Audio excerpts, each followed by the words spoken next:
O anong naging bunga niyang sobrang pagiging galante mo? Ngayon na ikaw naman ang kapos, paano yan? Andyan pa ba yung mga taong nakinabang sa'yo? Di ba wala? Naging masyado kang mapagbigay. Ubus biyaya ka na akala mo wala nang katapusan. Ni hindi ka malang nagtira dyan para sa sarili mo. Di ka naman tinuturuan na magdamot, pero sana tandaan mo na sa panahon ngayon, hindi ka pwedeng kapusin at mawalan. Dahil napakahirap at napakabigat sa pakiramdam na walang taong gustong tumulong sa'yo sa oras na ikaw naman ang mangailangan.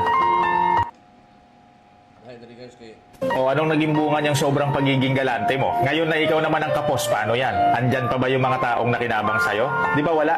Naging masyado kang mapagbigay. Ubus biyaya ka na akala mo wala nang katapusan. Ni hindi ka malang nagtira dyan para sa sarili mo. Di ka naman tinuturuan na magdamot, pero sana tandaan mo na sa panahon ngayon, hindi ka pwedeng kapusin at mawalan. Dahil napakahirap at napakabigat sa pakiramdam na walang taong gustong tumulong sa'yo sa oras na ikaw naman ang mangailangan.